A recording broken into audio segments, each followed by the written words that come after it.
মৰমৰ ছাত্ৰ-ছাত্ৰীসকল পুনৰ এবাৰ অভিনন্দন। আজি আমি কৰিম কি ক্লাছ 9 ৰ এক্সাৰসাইজ 3.3 য'ত আমাক কি দিয়া আছে এক নম্বৰত বিভিন্ন বিন্দুবিলাক দিয়া আছে সেই বিন্দুবিলাক হয়নে কোনটো চুকত থাকিব বা কোনটো অক্ষত থাকিব সেইটো আমাক নিৰ্ণয় কৰিবলৈ কৈছে লেখৰ সহায়ত ঠিক আছে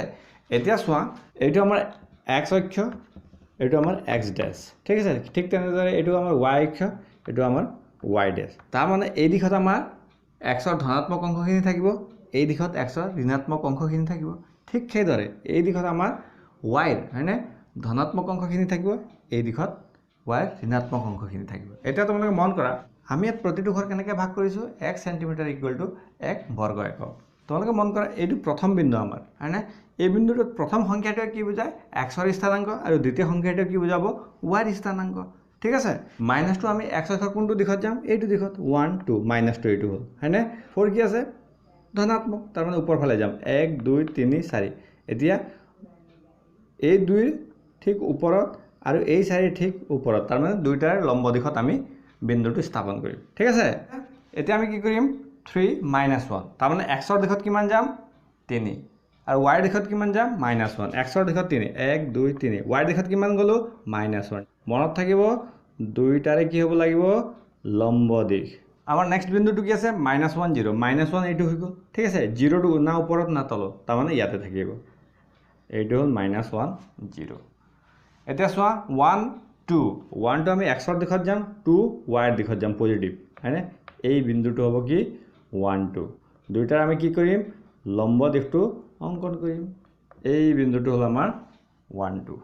তাৰ পিছৰ বিন্দুটো কি -3 -5 -3 আমি কোন দিশত যাম এই দিশত 1 2 3 -3 -5 1 2 3 4 5 -5 হয়নে দুইটাৰ ঠিক লম্ব দিশত আমি এই বিন্দুটো চাম আমি চুকবিলাক কেনেকৈ ভাগ কৰোঁ প্ৰথম চুক দ্বিতীয় চুক তৃতীয় চুক চতুৰ্থ চুক এতিয়া মন কৰা প্ৰথম বিন্দুটো ক'ত আছে দ্বিতীয় চুকত 3 -1 কোনটো চুকত আছে 3 -1 চতুৰ্থ চুকত -1 0 ক'ত আছে চোৱা -1 এইটো 0 এইটো হয়নে -1 এইফালে আহিব 0 এইটোৱে তাৰ মানে কোনটো অক্ষত আছে x অক্ষৰ ঋণাত্মক দিশত 1 2 এই বিন্দুটো ক'ত আছে মন কৰা 1 2 হয়নে প্ৰথম চুকত -3 -5 ক'ত আছে চোৱা -3 -5 কোনটো চুকত আছে তৃতীয় চুকত এইদৰে আমি কি কৰিলোঁ আমাক যিবিলাক বিন্দুবিলাক দিছিল আমি সেইটো লেখত উপস্থাপন কৰিলোঁ ঠিক আছে বুজি পাইছা গুড এতিয়া আমি কৰি আছোঁ 2 নম্বৰ অংকখিনি ইয়াত আমাক কি কৈছে বিভিন্ন বিন্দুবিলাক দিয়া আছে সেই বিন্দুবিলাক x y সমতলত উপস্থাপন কৰিবলৈ কৈছে ঠিক আছে এতিয়া প্ৰথমটো চোৱা -2 -8 -2 x অক্ষৰ দিশত -2 গ'লো 1 2 হয়নে +8 তাৰমানে y অক্ষৰ দিশত কিমান যাম 8 হয়নে 1 2 3 4 5 6 7 8 দুইটাৰ লম্ব দিশ আমাৰ নেক্সট বিন্দুটো কি হ'ব -1 7 -1 ইয়াত আহিল 7 1 2 3 4 5 6 7 এতিয়া দুইটাৰ পৰা লম্ব দিশত আমি টানি দিম ঠিক আছে এই বিন্দুটো হ'ব আমাৰ -1 7 ঠিক আছে এটা আমাৰ নেক্সট বিন্দুটো কি আছে 0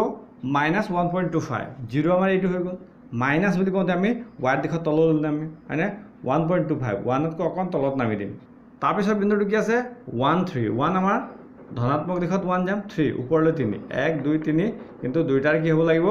লম্ব দিশ ইয়াৰ পিছৰ বিন্দুটো কি হ'ব 3 -1 3 পজিটিভ 1 2 3 -1 আমি ক'ত যাম তললৈ যাম এই বিন্দুটো হয়নে এইদৰে আমি অতি সহজতে হয়নে বিন্দুবিলাক লেখ কাগজত উপস্থাপন কৰিব পাৰিম আশা কৰোঁ তোমালোকে ধুনীয়াকৈ বুজি পাইছা হয়নে যদিহে ধুনীয়াকৈ বুজি পাইছা তোমালোকে কি কৰিবা নিজে তোমালোকৰ গ্ৰাফ বহীত হওক বা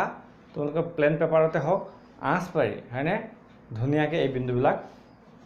নিজেও এবাৰ বহুৱাই চাবা তেতিয়া তোমালোকৰ কি হয় কনফিডেন্সৰ লেভেলটো বাঢ়ি যাব ঠিক আছে যিমান পাৰা ভিডিঅ'বিলাক শ্বেয়াৰ কৰিবা লগতে ছাবস্ক্ৰাইবো কৰি দিবা ঠিক আছে থেংক ইউ